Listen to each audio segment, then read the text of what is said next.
for joining us at Aspire.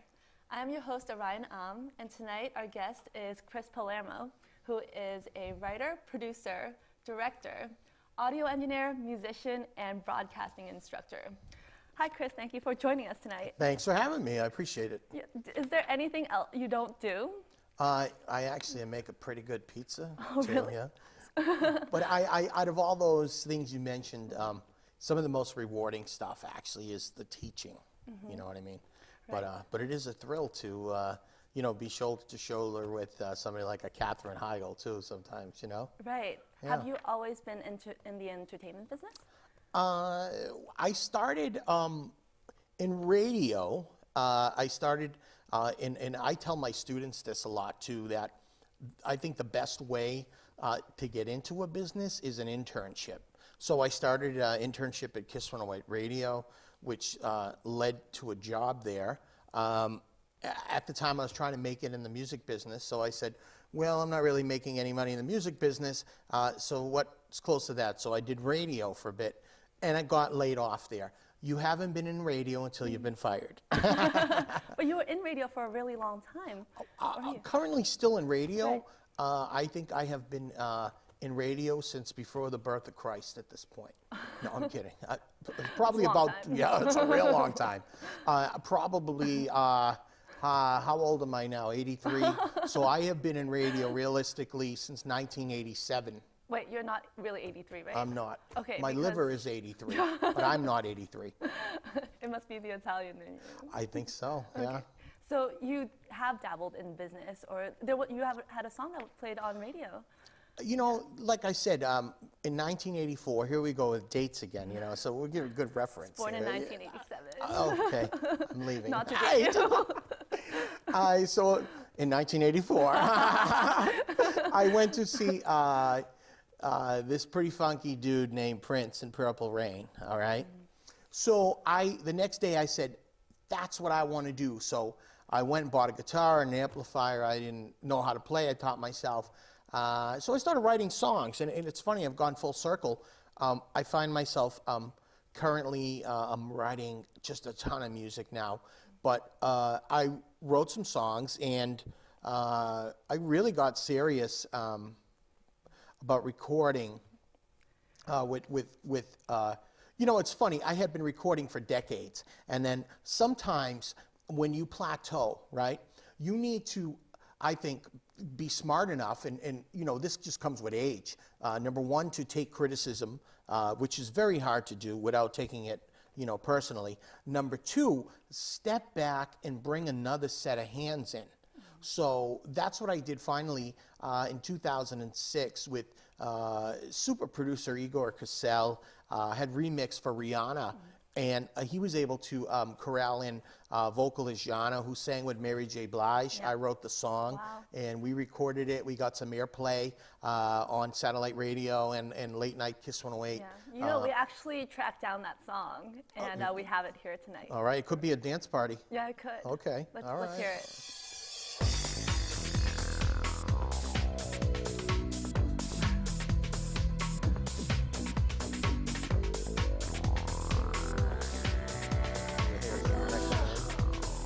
Strong voice. Yo, that's my girl right there.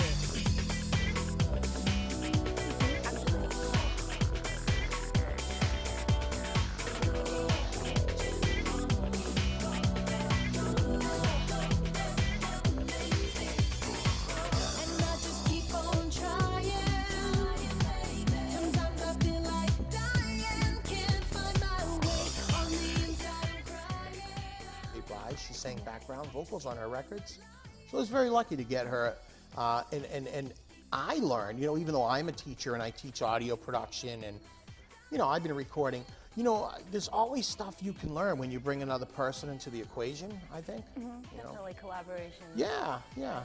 So where did the inspiration for the song come from? What's funny, I get inspired being stuck in traffic on the Tobin Bridge because there's plenty of time to think about that stuff. I hear a lot of hooks. I am such a pop music freak because I write radio commercials too.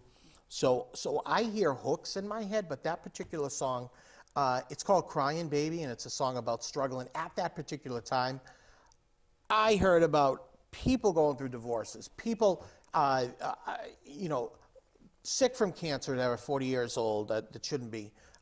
This person had that problem. And it was just like, man, I was stuck on the Tobin Bridge.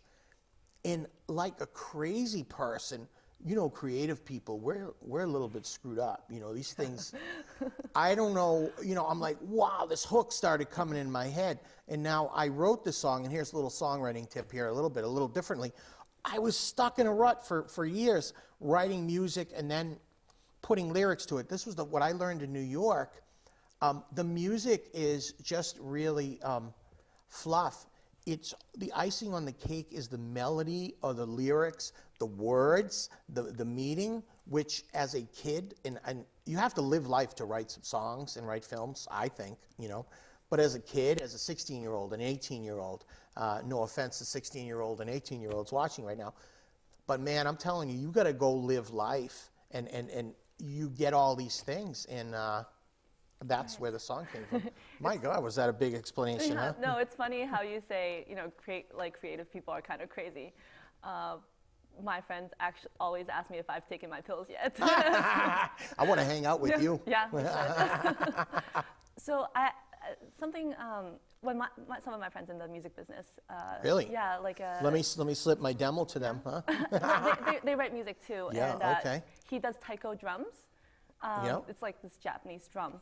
And he was complaining about how all music is the same chords or same melody. Do you have any thoughts on that? Like all the popular songs. So they're actually all the same songs, but just different somehow in the. Well, I think where they differ is the melody. I think it's all the same music, and I think me personally, in the last 6 months, I'm listening to country music exclusively because Taylor Swift. Yeah, you know, Taylor's good. Taylor is almost pop music. You know what I mean? But country music, you hear a bass guitar, you hear guitars, you hear real drums being mic'd up, and all songs start with a story. Another thing which I'm lobbying hard for is, because I'm a guitar player, is, and to add to what your friend, you know, might suggest, songs are missing guitar solos. When was the last time you heard a guitar solo? Right? Yeah, I don't know. Yeah, since the 80s. Maybe Since before you were, Iglesias. way before you were born, right? Right, maybe. Yeah. Well, that's really enlightening. So you're also an actor. I'm an actor, and I'll get to it quick. We're probably burning time here anyways. In 2006, I had been voice acting for like 20 years, being in radio. And everyone said, you know, Chris, you should be in The Sopranos. You should be in The Sopranos. I love this business. It's so shallow because it's based on what you look like. I mean, you see a picture like that, you could go either detective or, you know, Prince Pasta commercial, you know. But anyways, they said, Chris, go for Sopranos. So I sent a picture in.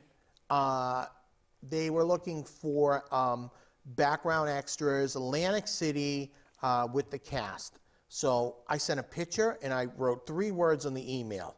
I said, sign me up.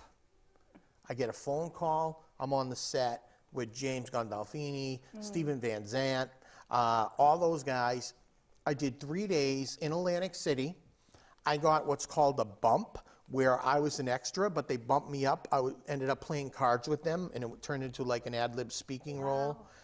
I made the mistake of telling everybody, hey, I'm going to be on The Sopranos, I'm going to be on The Sopranos. Well, 3 days in Atlantic City got me 3 seconds of screen time. Yeah. But still, the experience was incredible. Right. And 34 movies later, a lot of background work. What would have been my biggest role, I had a speaking role with Kate Hudson and Dane Cook and My Best Friend's Girl. I played the cashier at the strip joint, and it was a strictly ad-lib role. And I would have, oh my. Oh. And that would have been Beautiful ladies. quite a role for me, but they cut that scene.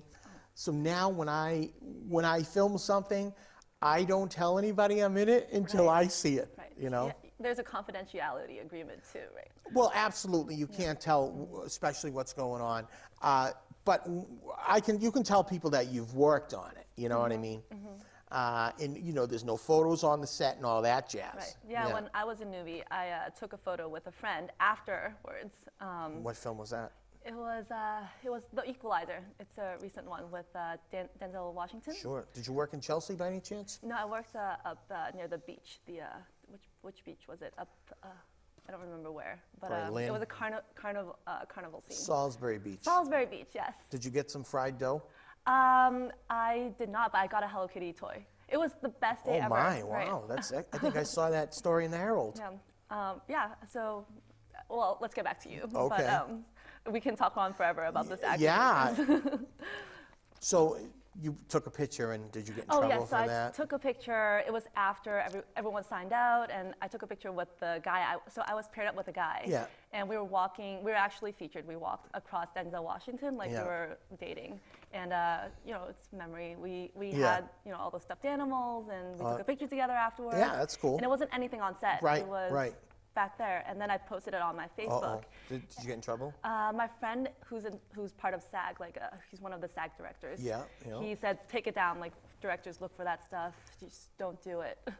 I can't blame them. You know what I mean? And you know, the actors. You know, and I bet when I've seen some of the actors where, like the main actors, the major actors, they're nice people, and I'm sure they wouldn't mind taking a photo, but they like to keep this stuff a secret. You know what I mean? Mm-hmm. Yeah, it's interesting. Like now with like all this media, I saw like a girl get yelled at, and I was at another shoot where they actually wanted the social media. I was at the shoot, and they wanted people to tweet about it. But Was I that the guess- TED shoot down at No, the this Hatch was a makeup shoot. So Oh, they wanted to okay. people. Yeah, yeah. I guess they were building buzz for it. Sure, it sure. I was can see how they interesting. could do that. Yeah. Yeah. I tweet from my shows. I try to my pizza maker stuff to get a little buzz on it. But Right. So as a film director and producer Yeah. and all these things, what are some faux pas of acting that you want to give? well, I would say that you want to be as relaxed and focused as much as possible. My pizza maker stuff, it's real loose. I have a script, but I think people become most natural when they're kind of improving too. Also, getting back to like major films, the basic things here: show up on time, shower, bring the wardrobe that they request of you, that kind of stuff. And if your speaking role, if it's a student film, by the way, which are great films to learn your chops, you got to do the studying, you got to do the homework, you got to learn your lines. And I talk about people that can improvise, because I'll tell you what, when you go, and I've been on quite a few auditions, when you go in for an audition, the casting director will say, they'll pull the script out and they'll say, all right, well, where can you take this character? It's like, whoa, if you can't improv or jump on your feet, you're in big trouble. Right. Wow. That's Does really- that answer it? That definitely does. I'll keep that in mind. Yeah. So tell us about pizza makers. Pizza makers just grew from, I had grown up in the family pizza business, and loosely based on that and all these characters that worked there, mainly my family, and customers that came in and situations are now, and there's the crew there. I want to say hi to Frankie and Bergamo. Frankie. I feel like I'm doing the weather forecast there. Robert DeChico. Ed Carey is our shooter and editor. I couldn't do it without this guy. These guys are just, look at that bunch. I mean, does that scream out meatballs or what? So it's basically it's a sitcom on a web series based in an East Boston pizza shop. Are you allowed to say which pizza shop it is?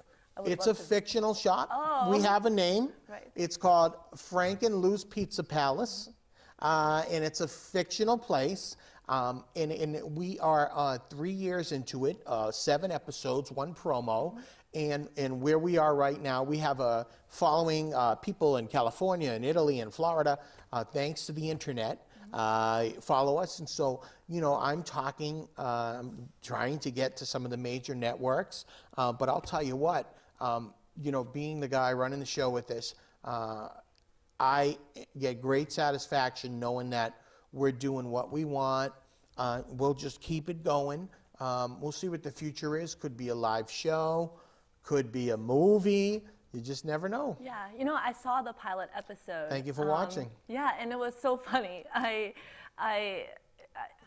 One of the lines I remember from it is the woman goes, "I want an Italian with extra oil and like meatballs and stuff." And I just kept thinking, is this supposed to have sexual undertones? And There are some, and I'm going to warn people. It can be a little piggish, Right. and there is it's not vulgar, but there are some lines in there. And if you like the Hangover movies, all right, we're not as raunchy as the Hangover movies, but this is the show for you. it's very Italian, I think. It's very Thank you. stereotypical Italian. Yes, That's thank what you. I think of when I. Well, you know what's very flattering? Number one, people in droves, I can't keep up with it, want to be on the show, which to me is flattering. You know what I want to mean? be on the show.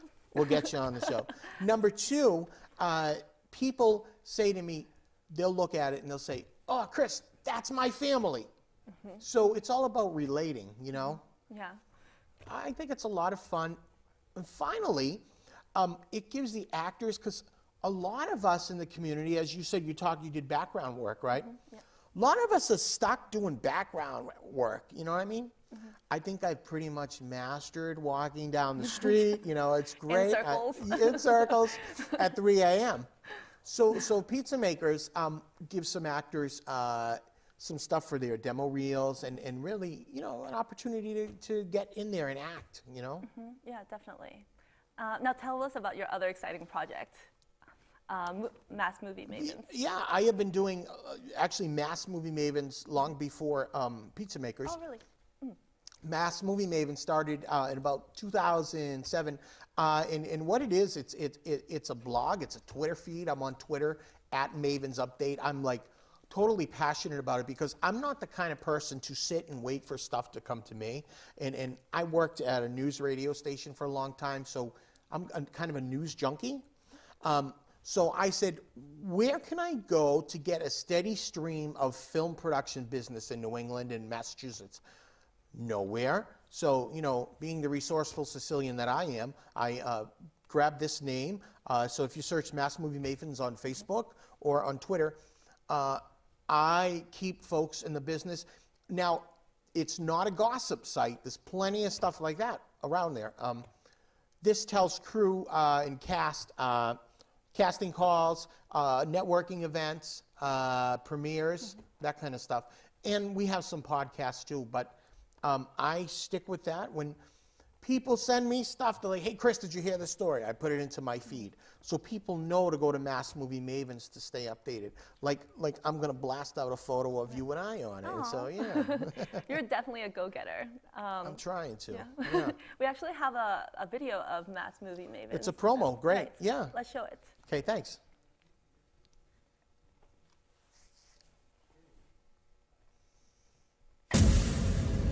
This is Boston, baby. This is my town. I love it here. And I love it even more when I get to see it in the movies. Last year, the Mass Movie Mavens gave me info on getting that extra part. It's exciting, to hear about stuff shooting in this area. Palermo kills me. Makes me laugh. He's an active production guy, too. Hey, maybe one day I'll get a speaking role. Search Mass Movie Mavens on Facebook.com. That's great. I'm totally going to like it when I get back to my All right. computer. I'll make sure you do. I'll invite you to like it. And that was Carla DeFilippo, a friend of mine, but she's got a great Boston accent. Boston. There are classes that people are helping you get rid of your Boston accent. I say embrace it. Yeah, I mean, know? directors are sometimes looking for those types of accents, like Yeah, that yeah. advertisement looking for a Connecticut accent. I don't remember what advertisement it was, but Well, Connecticut, the reason they say Connecticut is flat, no accent, Right. Midwest. right. What fun is that? I want to hear some character. You know what I mean? Being a voice guy, I want to hear Texas. I want to hear a Brooklyn accent. That adds flavor, don't you think? I do, and I feel like I sometimes disappoint people when they hear I'm from Boston and I don't have the Boston accent. You're good. You're a straight announcer kind of voice. Yeah. Thank you. Well, so let's talk about your professorship and all the teaching that you Sure. do. The two colleges I taught at, and I just realized this, both of them was kind of like a welcome back Cotter thing. I went there, Newbury College, went there, came back, taught there. But what was kind of near and dear to my heart was Bunker Hill Community College. I went there as a student.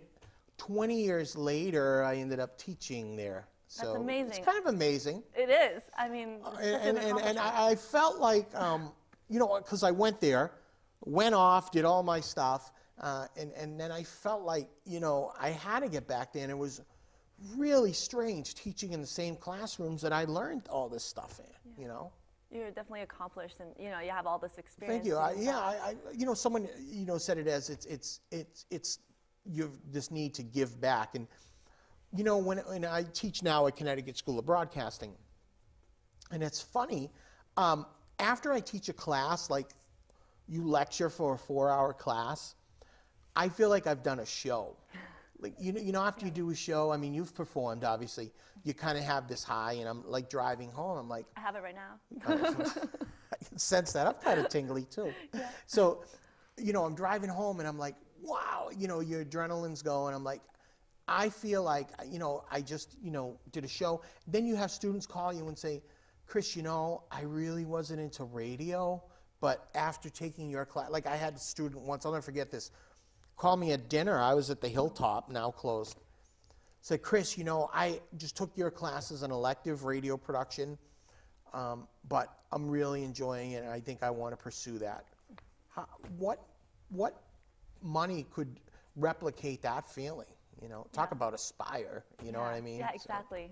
So, yeah. That's really inspiring, and it just feels so good to Yeah. hear that from your students. It's teaching is like.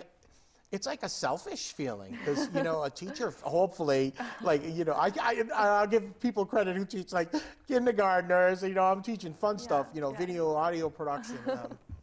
They get to teach napping kindergarten teachers. Just kidding. Yeah, I don't know. God bless those people, or junior high or high school, Yeah, it's so hard. Yeah. So it was good. And so I'm teaching, I've been at Connecticut School of Broadcasting for 13 years.